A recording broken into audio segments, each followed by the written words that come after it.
Good evening. My name is Hadi Kamara, and I am the Managing Director here at Arena Stage. Edgar Doby, our executive producer, is unfortunately unable to join us this evening and has asked that I share these remarks on his behalf. Welcome. We are excited to share an update on Arena's 2020-2021 season with you tonight. We have been humbled by the support of our community. Thank you for generously supporting the Roaring Back Fund through these difficult times. More to come on that later. Of utmost importance with our season plans is the safety of our audiences, artists, and staff. We have a safety committee working to have a fulsome plan, including increased cleaning measures, distanced seating, touchless ticketing, and digital playbills. There will be a new feature on our website called Our Promises, which will include what we are doing and be updated as we all learn more about how to keep each other safe. We aim to maintain the vital relationship with a live audience, and this season represents our best hope for when we can gather again safely in the Mead Center. Now, I am pleased to introduce Arena's Artistic Director, Molly Smith, and Washington Post theater critic, Peter Marks. On to you, Molly and Peter.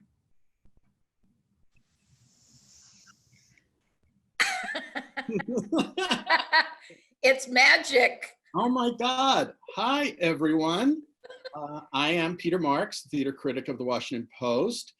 Welcome and thank you for joining us for this interesting experiment in journo dealing with the theater on the spot. I have no idea actually what Molly Smith is going to unveil tonight. We know that this is a very different kind of year in which from week to week it's been hard to know what theaters have got planned, and they have had to be nimble about changing direction. So it's going to be interesting to hear what the plan is that Molly is going to unveil for us. I'm going to learn about it as you do. I do this every year, by the way, with many of the artistic directors of major theater companies in Washington. We have conversations in which people like Molly Smith, unveil for me or give me a preview of their seasons. And I may, of course, write about that because that's how we sometimes deliver the news. And it's very exciting always as a theater critic to hear what's coming because I'm learning what I'm going to be doing for the next 8 to 12 months. And so tonight I'm going to be hearing, of course, Arena Stage being one of the most important theaters on my beat, what Molly and her team has in store for us. So I'm going to turn it over to Molly and I will be asking her questions about some of the things she's going to be talking about in this crazy, unorthodox environment we're all living through and in which theaters are trying to find their way. So Molly, it's a pleasure to be with you. You look great. Molly spent about a half hour getting us all ready for our close-ups here, being a director as well as an artistic director. So Molly, take it away. What do you have in store for us coming up over the next months? Well, let me tell you, first of all, Peter, it was a pleasure to direct you. And I had Peter and Hadi and myself talking to them about the lighting that they needed to have. See, I actually have 3 lights on me. You can kind of see them, and one in front, then a little bit of light in the back. And Peter, we got lighting on him and had him move in different directions. So I said, from now on, Peter, you're going to be able to, this is your zooming light, because as Peter said, we're in a brave new world. I realized today it's been 4 months since we closed Arena down. I know that because it was like the day of my birthday when we closed it down. So it was March 14th when everything changed. And the fact that theaters around the country have been able to move as quickly as they have has been kind of extraordinary. And you're right, Peter, we've had so many plans and episodes that we've created and then let go, and then created and then let go, depending on changing circumstances. one of the big ones for us, because in talking about the season, and I didn't want Peter to know the season or anything I was going to talk about, because I said, allow it to be fresh for you. So this is actually a piece of theater that we're doing right now. Right. Huh. Improvisation. Indeed.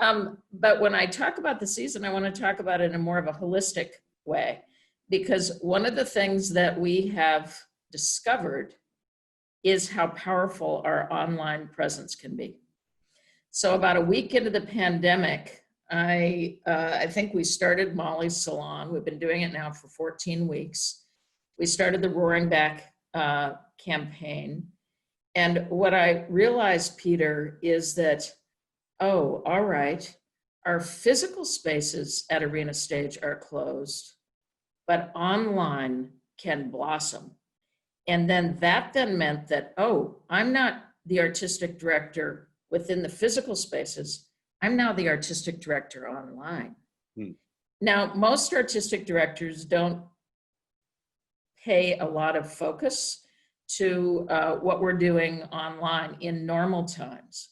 But because of what's happened with our double pandemics, it's becoming increasingly clear that the way in which we stay communicating with our audiences, the way in which we communicate with artists, the way in which we communicate with donors, with friends, with families, it's online.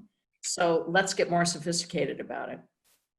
So then I kind of moved into, well, let's do seasons, just like theater seasons. So we now have a spring, summer season, and we have a fall, winter season that will be coming up in September through December and January. So that looking at it in the same way that a season is, you always need to have a couple of headliners. And so people have already seen the two headliners that we've had in our spring summer season, which is, first of all, May 22nd, 2020, which is our on film, a real honest to God film that we created with 10 monologues and 10 playwrights, and all created hyper local, all around the days, the time in the Washington area around COVID-19. And Peter, I just wanted to thank you because you did a beautiful process piece on it for the Washington Post. And a couple of things I got really excited about was the wonderful writing, the superb acting, because I don't think people think of our theater artists here in Washington, D.C. as film artists, and they are. Don Ursula, Ed Giroux, Nancy Robinette, Kenyatta. It just really exciting. Does it, I did wonder, and if you haven't seen the movie, it's about an hour long, and it really is a great document. I really enjoyed watching. I thought the bites were exactly the right amount of time. About, what were they about? Were they 10 minutes each? Were they, no, like 5 minutes? 3.5 to 5. Right. But so is that a prelude to becoming a multimedia company? Is that really what you're, are these stopgap measures, biding time till you can be back in your natural, so to speak, environment? Or is this sort of a branching out that's now going to be sort of absorbed into the culture of the company? Well, here's your first scoop of tonight, which is we're now working on our next film. And it's called The 51st State. And it will be produced in the fall, winter season. We will be opening it on September 11th. It's a documentary, a docudrama about the protests after the murder of George Floyd and the creation of the movement, the creation of the 51st state, of course, which is Washington, D.C., and sovereignty of this city. And so it'll have 10 monologues, 10 writers, 10 subjects, and we're just starting to develop it now. But you look back on these last 4 months, and that really intense time period when our mayor stood up to President Trump with Black Lives Matter, painted downtown the creation of the Black Lives Matter Plaza, and all of the tanks in the street in Washington, D.C. Powerful. This has been a powerful time for our city. And moving right into the fact that the House of Representatives have said yes to the creation of Washington, D.C. as a 51st state. So there's a lot that is happening. This is epicenter. So we'd love to capture it. And is that, are you going to do the same? You know, for May 22nd, you had you interviewed 10 Washingtonians. Is that the idea again? Are you going to sort of replicate that format where those people are turned into monologues by playwrights? Absolutely. You know, and we're looking at a protester who's been protesting for decades in DC, an older couple who came out to protest because they were moved to despite the COVID-19 risk, perhaps a doctor or a nurse talking about social distancing, somebody who disagrees with this defunding the police, a historian who connects the dots between DC's lack of representation in Congress and Black Lives Matter. Finding, again, it's the diversity of voices and the diversity of types of people, ages, to really come up with a story that's truly a Washington story. And when it's a Washington story, it's a national story as well. So that's exciting. So I guess that's a long ways coming from your question, which is, do you think you will continue this and this kind of online presence? I definitely think we're going to continue the online presence. Making these films has really been a way, because we're compulsive storytellers, to continue telling stories in a different medium, and a medium that will work. Now, Seema Swayko, who is our very, very bright deputy artistic director, has now created a toolkit that's being sent out to a number of theaters that are interested in doing something like this in their own towns, in their own cities, because it's a way to continue telling stories when our physical plants are closed.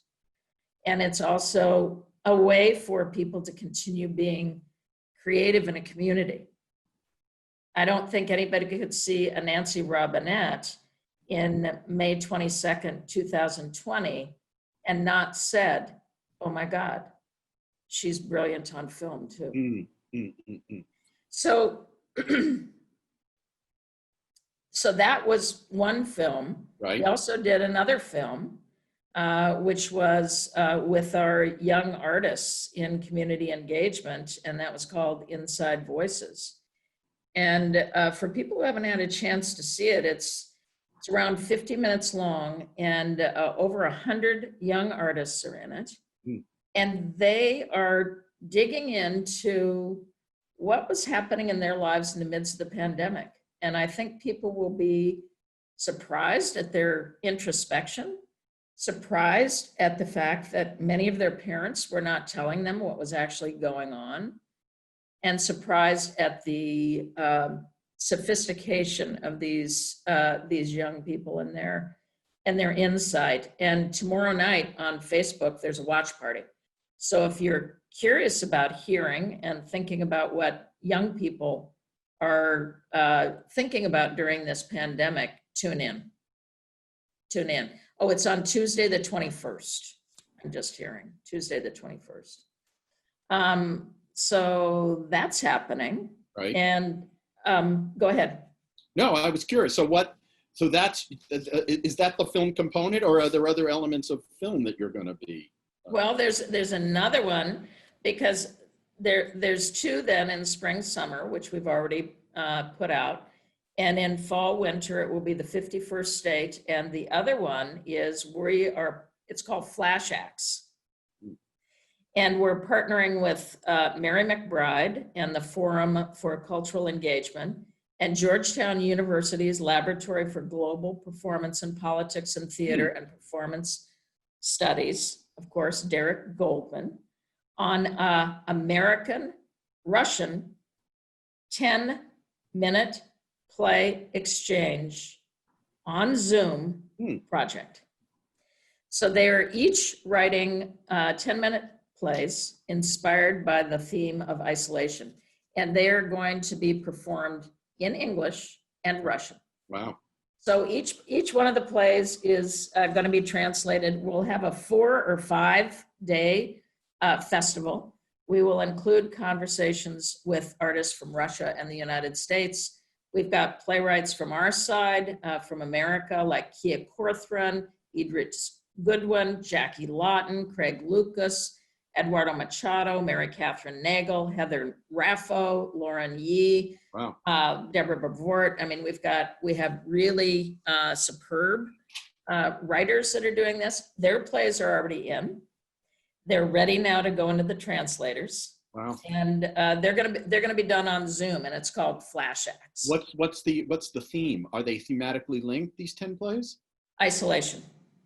And oh, okay. That's very. And they can have no more than 4 actors in them.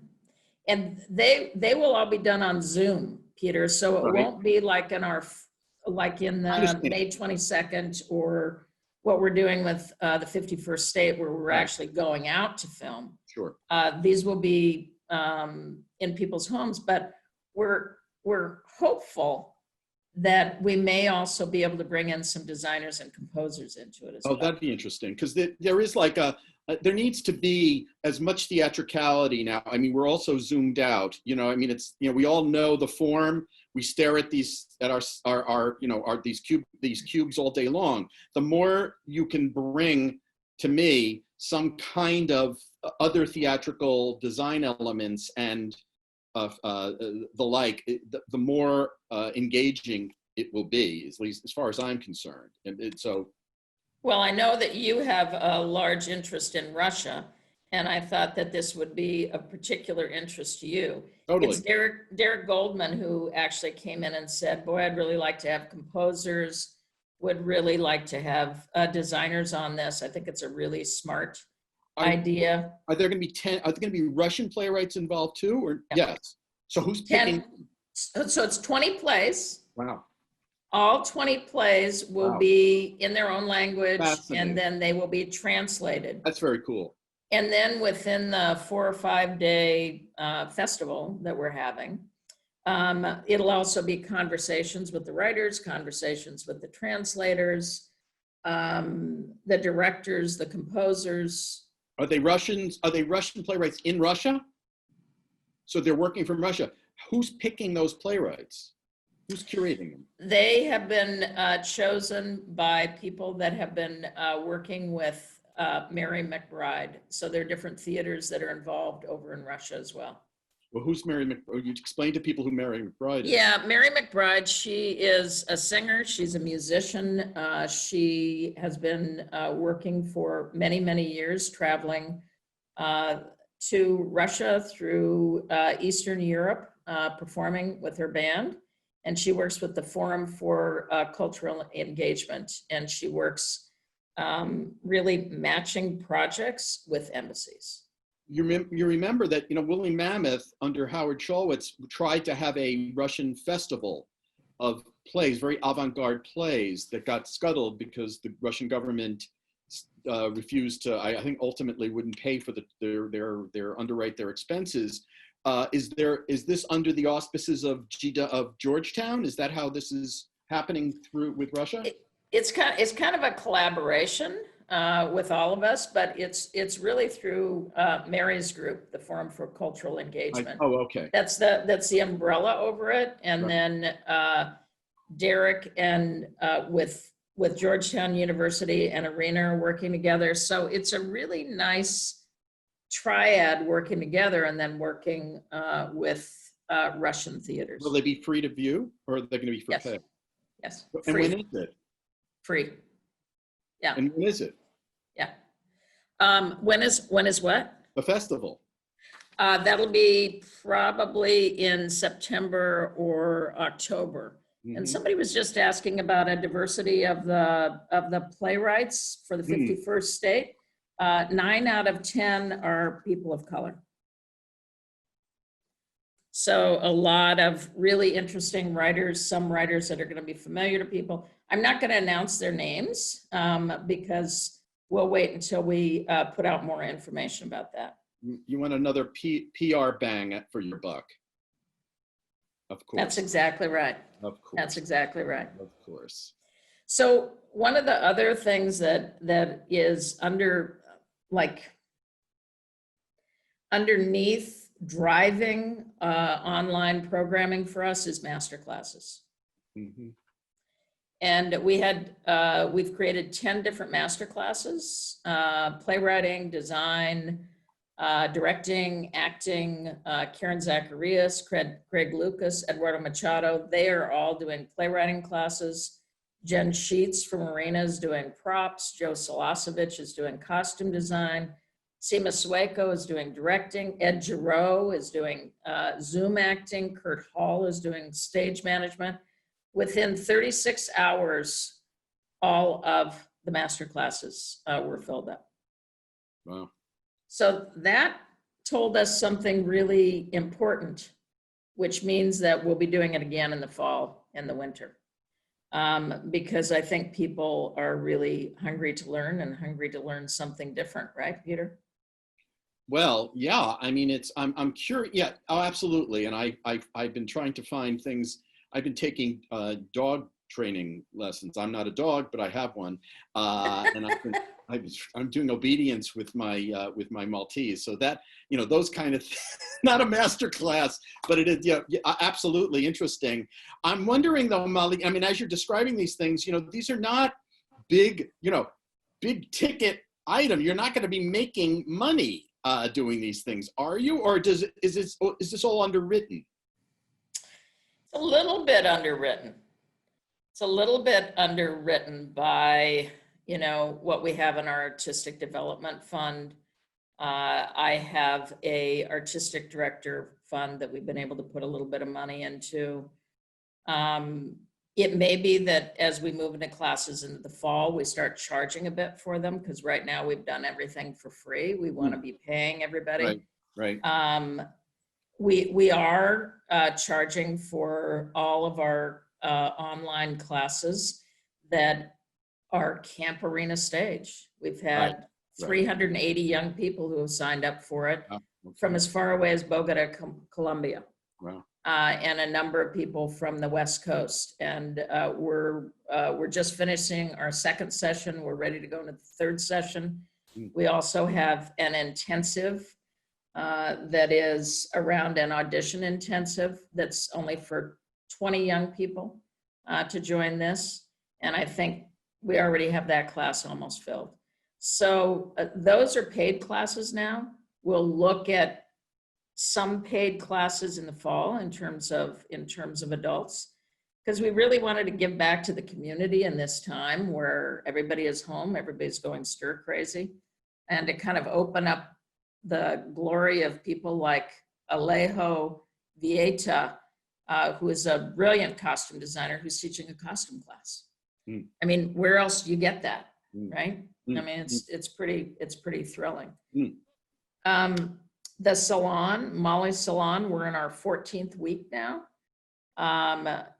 We've had everybody from Kirk Johnson, National Museum of Natural History, Erica Shimuzu Banks, Rachel Equity Advocate, Wendy Goldberg was on, Eugene O'Neill Theater Center, Brian Williams, Step Africa. I mean, we've really had a robust roster of people, and it's been fun because it's only half an hour every Thursday, with 3 people.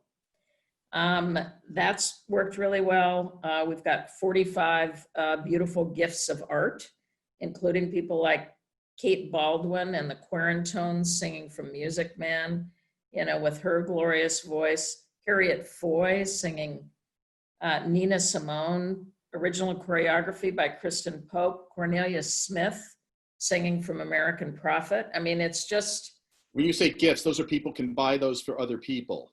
Well, I'm going to get on to that one All next. right. These have actually just been gifts that the artists have been giving to the community. I see. Oh, that's We sent notes very, very early on and asked people if there's anything that you would like to do. We would love to be able to post it for our audiences. right. But now we've moved into, so that, you're absolutely right, has morphed into an artist marketplace. Yeah, I saw that on your website.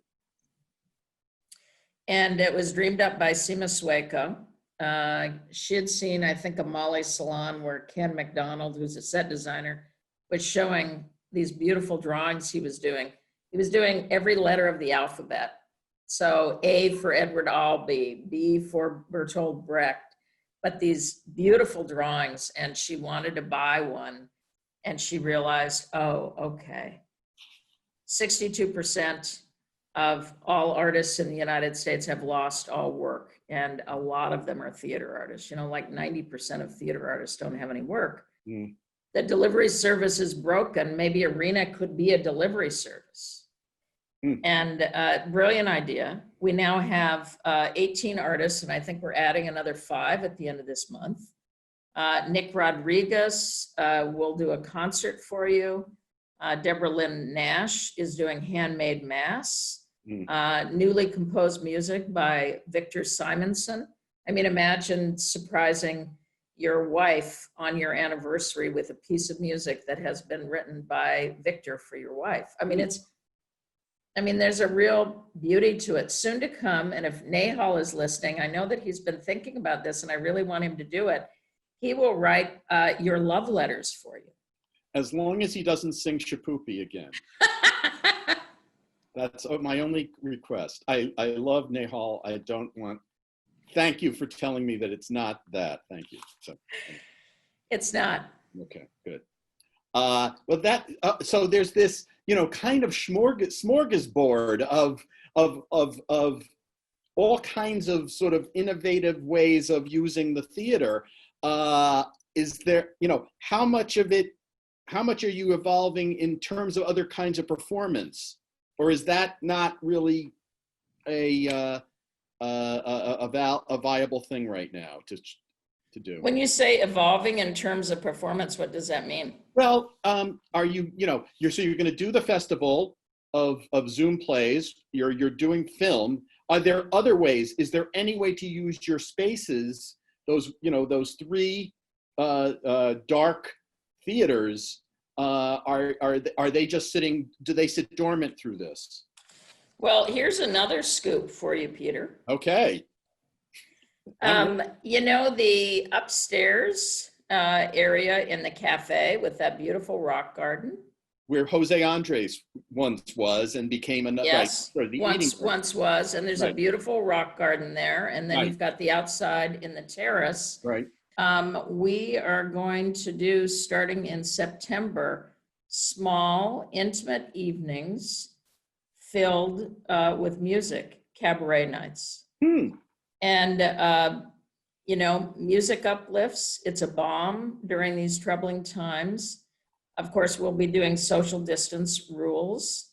We're focusing on Washington artists because we're very excited about our hyper local super performers.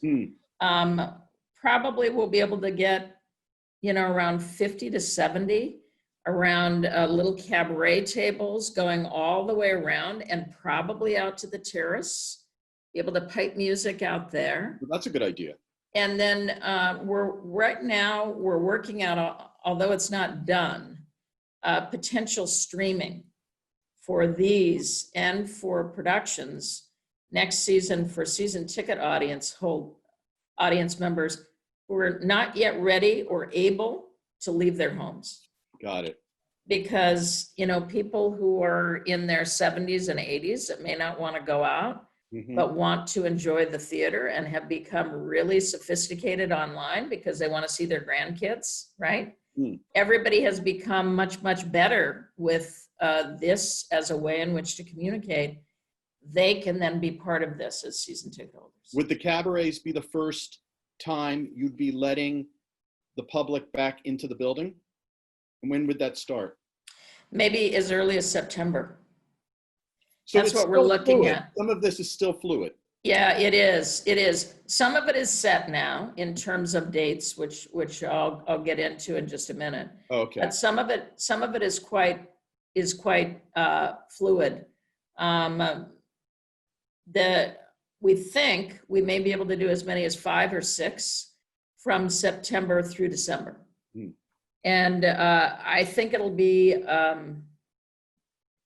really special because there's so few people who are able to attend. And there's nothing like that kind of cabaret music with R&B or show tunes or, the intimacy of the performer. Right.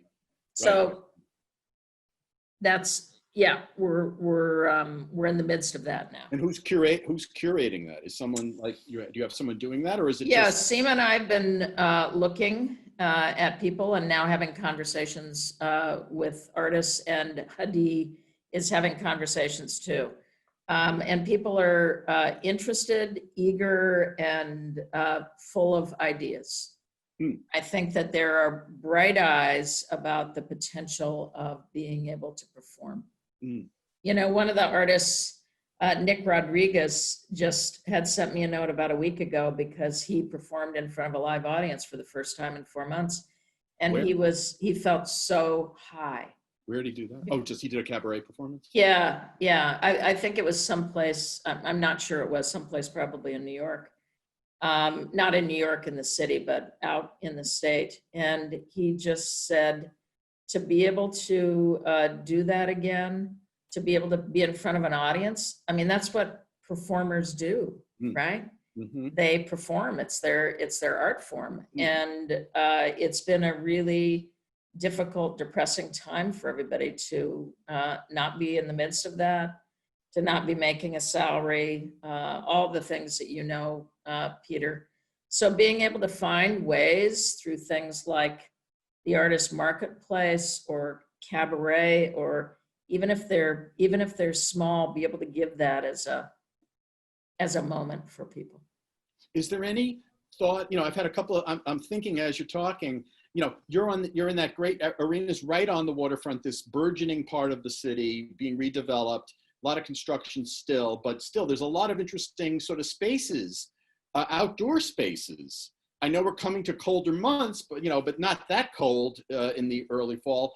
Have you given any thought to outdoor performance? I can imagine all kinds of interesting small productions that you might, corral some outdoor space for, or no? Is that just too No, really about 2 months ago, I had a really big idea, which I won't describe to you, about outdoor spaces, and then kind of shelved it a bit and figured, okay, maybe we'll do that next summer.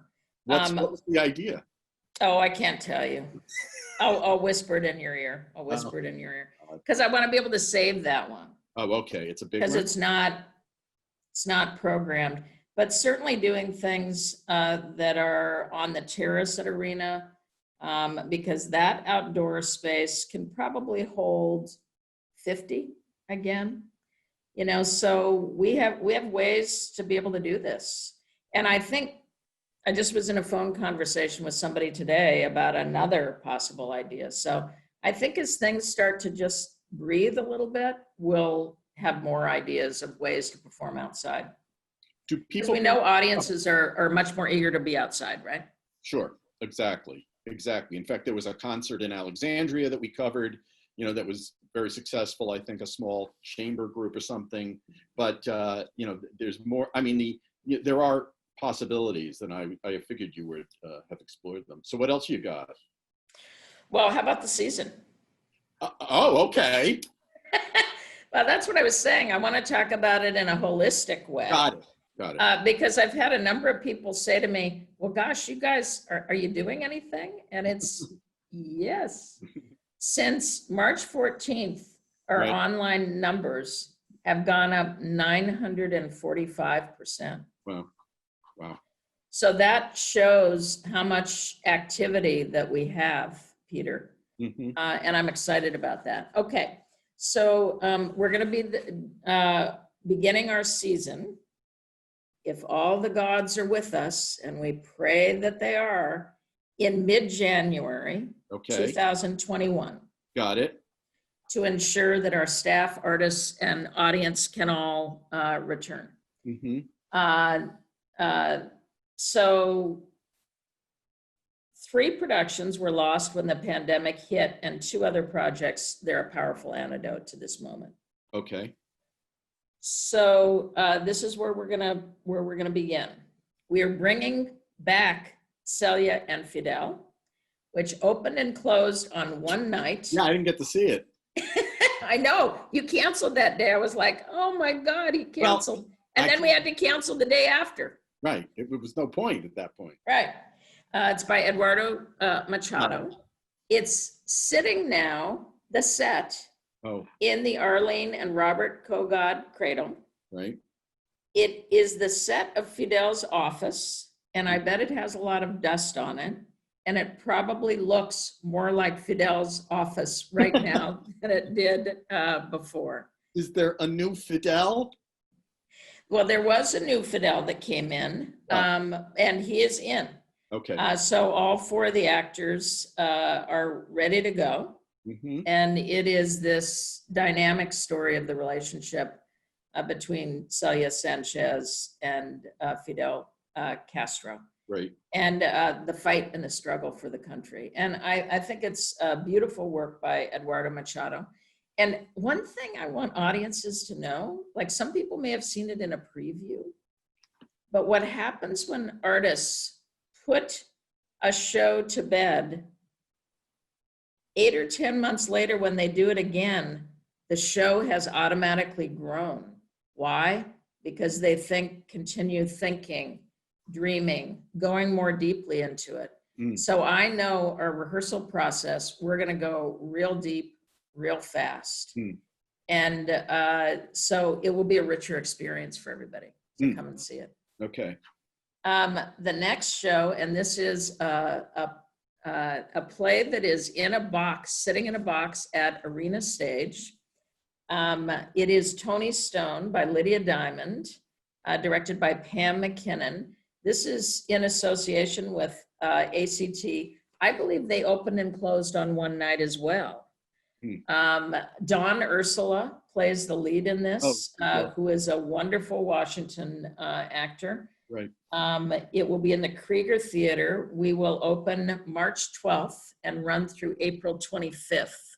And I didn't give you the dates on Celia and Fidel. Yeah, mid-January, you said. Yeah, January 22nd through March 7th. Oh, that's a nice, healthy run. Yeah, and you will notice, Peter, Yeah, the longer, longer runs, and we're not really crossing over. So normally I love it when we've got 2 or 3 shows. We're not doing that so that we can have smaller audiences. We can take even more safety precautions with our audiences and our artists, which is something that's very important to us. This is pretty incredible because she was a pioneer. She was the first woman to play baseball in the male Negro leagues. It was a male-dominated, obviously, sports world, and she was absolutely in love with baseball. And it's a beautifully written play. People will know Lydia Diamond because we've already done a couple of her plays. Stick Fly, we did Smart People. People may have seen The Bluest Eye. I think it was maybe at Mosaic. She's a great writer, and she tells this story of this woman's journey. I mean, perseverance, resilience, just when we need it the most. And it's all about playing baseball, and it'll be running during baseball season. Wow, great. Was that on the schedule last year? That's new? That was a show that was supposed to be at the end of last season. That's exactly right. And, I know some people are letting go of some of the shows that they closed down, maybe because they already had part of a run with it. But our audiences haven't seen this. Right. And they didn't really see it in ACT. I mean, people could watch it because it was live streamed. And I know Pam McKinnon is very excited about getting back to it. And it's going to be fascinating to have. Last season, we started the August Wilson Festival, and we had our first project, which was Jitney. We were in rehearsal for our second August Wilson, which was 7 guitars. We were 3 weeks into rehearsal. Tazewell Thompson, who is directing it, said it was an ideal cast. Joe Salasevich, who is our costume shop director, said everything was coming together beautifully, and then boom, mid-March, it closed, and we had to let the actors go home. And when is that? That's going to be April 23rd through May 23rd. That's in the Fitch Handler.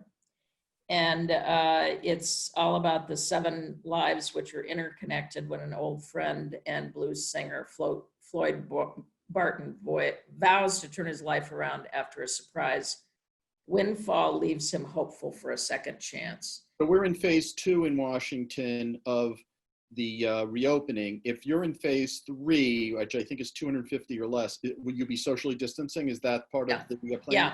Yeah. Most of the theaters, we're looking at like 45%. Right. In terms of audience size. So yeah, it'll be about 240 in the space. Got it. Okay. And I don't know if our audiences know, or if you do, I bet you do, Peter, but Taz just won a brilliant award for Best New Opera, Blue, which he wrote with Jeannie Tesori. Right, I saw It was done at the Glimmerglass. It was supposed to be done here at Washington Opera. It's all around police brutality. And we're really excited about having Tazewell back. Tazewell's been coming here for about 40 years. He started with Zelda. Wow. And he's a master. There's no question about it. The next project is musical. It's brand new. Uh-oh. It is American Prophet, Frederick Douglass. This is the Yes. Randolph-Wright project. Charles Randolph-Wright. Music, lyrics, and book by Marcus Hummin. Written and directed by Charles Randolph-Wright. They're co-writing the book for this. Charles has done a dozen productions here at Arena Stage. He's moved into television, tells me it's the only theater he'll set aside everything for his arena. Audiences will remember him from Born for This, Broadway's Motown the Musical, Cornelius Smith Jr. from ABC's Scandal and All My Children will be playing Frederick Douglass. But what's unique about this is Douglas's own words will power the soaring new melodies and original script from Marcus Hummin and Charles Randolph-Wright. Yep. I think Charles is, there's all these weird arena connections. I think Charles is he directing Trouble in Mind for Roundabout? That was a wonderful production of Trouble in Mind, the Alice Childress play that the former Irene Lewis directed for you. With Ife Butler. With Ife Butler, yeah, it was a terrific production. And so that's really nice that he has all these projects lined up. So that was supposed to be on right now. That would have been on right now. So that will be on, because it will be May 28th through July 11th, basically a year later. Got it. And there's songs like What Does Freedom Look Like? We Need a Fire, A More Perfect Union. And it'll be celebrating Frederick Douglass, who right now we need him. And so it's a perfect time to have this project. So Peter, your next surprise of the evening. Okay. Charles Randolph-Wright, who's been with us at Arena for 23 seasons since my first season at Arena. Yes. Directing everything from Guys and Dolls to Oak and Ivy to Ruin to Cutting Up to Blue to American Prophet. Yes. Charles, come on and be interviewed by Peter Marks about the project. That is, what a lovely surprise. And here he comes. Hi, baby. Peter Marks, hello. Now, Hello, I'm Paul. supposed to leave. I'm gonna Okay. leave and let you guys talk for a few minutes. We talk about you then, because you live, but Yeah. you can still hear us though, so I I can't. can. No, So, turn your back so we can do it behind your back, Molly.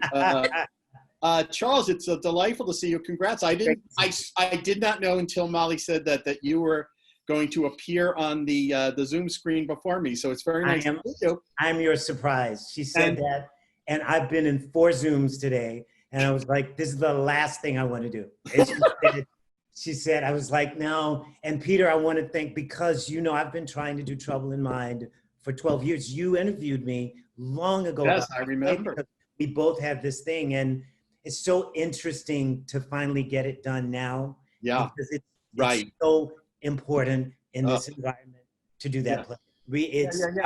I'm so excited.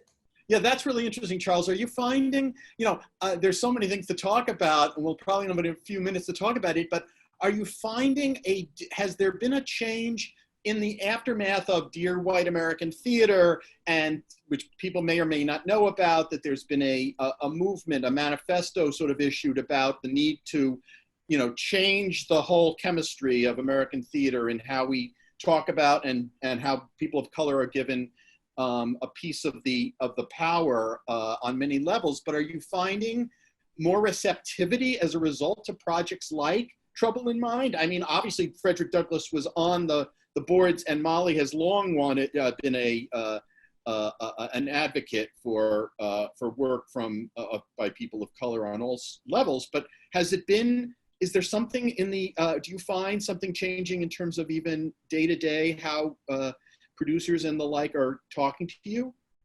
I do hope so. I mean, we actually 2 years ago, Todd, we had talked about this actually happening. I mean, I've been trying to make it happen. So although it appears that it happened just because of this pandemic, we were pre-pandemic, but the idea of it happening now is good. My view of this, I just thought of this yesterday, because I'm not optimistic about things, but I'm anti-pessimistic. That's my new place. Because I like that. It's like being anti-racist, because that's what we have to deal with. We have to, people I feel hopefully are listening. The reason why this is my 12th show at Arena is that Arena listens. The audience listens. And Molly is like my sister. I mean, she literally is my soulmate in theater. So it's the place that I will always return to. And in a way, I'd gone to television because I'm able to tell stories in television that I don't feel the theater is doing. Interesting. The theater is not doing what I always thought it used to do. It used to be the place that was out front, it was taking chances. It was all of that. And now every other medium is doing it before the theater. Wow. So I feel now perhaps that's shifting. But when Frederick Douglass happened, and I met Marcus Hummon, is a Grammy Award-winning Nashville songwriter who writes the most incredible songs. And country writers, and he's not really a country writer, he does everything, but they tell the best stories. They can't end a song at all, but they can tell good stories, right? And they had asked me about this, and I thought, oh, I'll meet him. And the first song literally went through my body. I don't have that happen to me that way, especially musicals. And what he was working on in his idea was that, what if we could do this entire musical using Frederick's words? And that's what we've done. Oh, wow. And it's maybe 90%, 85, 90% Frederick's words, but in the process, we've met Frederick's great-great-great-grandson, his great-great-granddaughter. We've been working with them. So I feel if I change something and they approve it, it's in their blood. So Frederick said it. So that's why we're saying it's in his own words. Marvelous. These words. And are the lyrics also, are they in the songs as well? Lyrics are, I mean, they don't, the rhyme shifts. I get it. But the stories like We Need a Fire is specifically from the 4th of July speech. And so the songs that Marcus, he's written completely, all these songs based on everything that Frederick said. And so in the musical, and it's also a time frame, typically, the Frederick Douglass I've always seen, or typically have seen, is the white-haired statesman. It's the older Frederick, and that's a very different Frederick from the agitator in 1850, who was astounding. So this Frederick is mid-30s, 30s to 40s. It's a specific period of time when he was the most agitated and what he did. And he was still enslaved at that point. And what he did in his writings, Peter, is just, I want to read you one thing, because this is, I look at this every day. This is sort of how I have gotten through the second pandemic. And he said, if there is no struggle, there is no progress. Those who profess to favor freedom and yet depreciate agitation are men who want crops without plowing up the ground. They want rain without thunder and lightning. They want the ocean without the awful roar of its many waters. Power concedes nothing without a demand. Ooh, wow. So that is how, through the questions you're asking, and that's a whole other conversation. Oh my God. Well, about what's going on. It's the demand. And what I am hoping and being anti-pessimistic about is that people are listening to the demands that they didn't realize that they never heard. They don't see us. I have never, except at Arena and a few other places, I've never had equity with white directors. I've never been treated the same. That's why I run back to my home at Arena. And I knew American Prophet had to happen there. And we would be in previews now, getting ready for you to come see us. Well, I do sort of suddenly have a hunger, I mean, it suddenly feels like it must feel a little bit frustrating that the words right now are so, it's like, they're on the edge of culture right now, where we are and what we need to hear. So, I mean, it's interesting. It'll be interesting to see how this takes shape a year from now, but obviously we're in a different world, hopefully, in both pandemics. Right. But that's the power of what theater does. I'm also working on a television project that's Frederick, and I think they feed each other, and that's what Molly's learning with all the online material, which I hate. I despise Zoom. I hate all of this, but a friend of mine said it's a placeholder, but it's also a way to get to people that you can't get to. So figuring out how we do that, but nothing can take the place of what theater does. I can't imagine not having this show in the Krieger and I cannot wait for that first night when Frederick walks out on stage and we take this journey. Who is Frederick? So Cornelius Smith, I don't know if you watch Scandal. Oh yeah, of course. So Cornelius was the agitator on Scandal. He played Melly's boyfriend. He was like, and I said, I've always said that this is Frederick Douglass's badass period. And so Cornelius Smith was that, I can say that, I guess, on Zoom. And you're allowed to say anything you want. Cornelius was television's badass. So it's so interesting to see him from Scandal and who he was, an agitator, and that he's playing, and he just gets into this. And ironically, he sings I wanted him to do the national tour of Motown. I auditioned him. Yes, there you go, thank you. I auditioned him and was stunned at his singing, and he got this little show on ABC, and that's why he didn't end up. And he's wanted to come back to the theater, and he's coming to Arena, which is stunning. Yeah, that's fantastic. And he's Frederick. I mean, but it's that young, vibrant.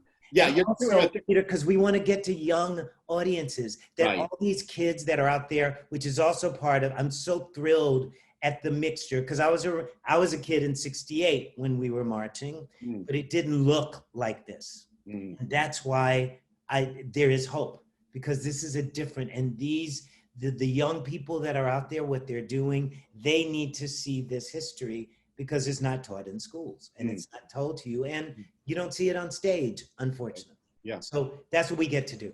Well, it's you're putting meat on the bones for me. It's like it's taking shape in my head what you're going to be bringing to Arena. I'm just sad that I've got to wait a year to see it. I know. I wanted to do a whole Get Out the Vote campaign with this. I thought it was so perfect, and I think in the Molly world, we're going to, I think, we've been talking about releasing some of the songs as videos, like in the mix of all these things. So we just get a taste of it, or a texture, or even the the speeches, because his speeches are extraordinary. So Yeah. it's like how to get him out there in, I don't know if you saw on the 4th of July, his great-great-great-great-grandchildren did the 4th of July speech. And it just went, it exploded. It Yeah. exploded. No, it's the moment. You know, and people were stunned by these words and Mm. how horrible that they've never heard these words, right? Right. Yeah. So that's the challenge of using his words, but the thrill of using his words. Oh, here she is. Here she is. Miss Molly, You know, back. but Molly from day one was like, I wanted to come do a workshop of it at Arena, and Molly was like, we're putting this in the season. And I just thought, okay. So we've doubled down and worked, and then she came because she is the best dramaturg, and we came and did this work there with these great actors in DC, and just really found this show using his words. It's so exciting. Well, it's great to hear you talk so animatedly about it, Charles. You look great. You've got a lot of great stuff on your plate, so I want to see it all. Yeah, and yes, and you better. I will. Thank you, Charles. Thank you for taking time out. Love you. I love you. I love you. Thank you for American Prophet. I can't wait for them to see it. Great to see you. Absolutely. Great to see you, Bye-bye. Charles. See you, Charles. So that was a pretty good surprise. Well, this is, now I feel like we're a tag team here, Molly. You're like, you're producing an evening where I get like, titillated by even the guests you provide. So thank you for that. Couple surprises. Last show of the season is Life After. And this is book, music, and lyrics by Britta Johnson, directed by Ann Tippie. And what fascinates me about this musical, Peter, this is a young woman who's written it. She's probably 28 years old. Right. She's from Canada. It's the second or third production of it. It started in Toronto. It went to the Old Globe. It is about a young woman who's 16 years old. She's grieving the loss of her famous father, and she goes on the track to find out how and why he died. Mm. And I feel like the times of COVID-19 and what's happened with Black Lives Matter and the murder of all of our African-American men by police has been a real time of loss and mourning and transformation. And so this musical opens us up to these emotions. I think any young women are going to adore it. I think that parents are going to love it because it's all about this deep connection of the young woman for her father, and I think it's going to be a really important musical. So is that next summer as well? Yeah, that starts August 13th, and it goes to September 26th. So this is the first time you've had back-to-back musicals. I don't back-to-back musicals. That's right, and we put them at the end of the season. Wow. Because we believe that as the vaccine comes in, as change happens, right, we'll have larger audiences toward the end of the season. And Douglas, the American Prophet is in the Krieger. Yes, and so is Life After. Okay. Yeah, again, we're not crossing shows over. And we're doing it in that way. And I see the time. We've already kept you for an hour, Peter. Well, you've kept, but American theater goers want to know.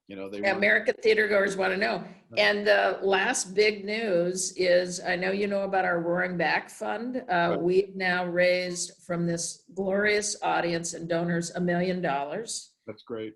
To help Arena Stage, and now we're into a challenge for another $2.5 million. Wow. Because we'll lose about $3 million because of last season and this season, and we want to come back strong. We want to come roaring back, and so that's the announcement in terms of having made that mark. And I think the biggest news is obviously being able to get back into the theater in January. And so, thank you.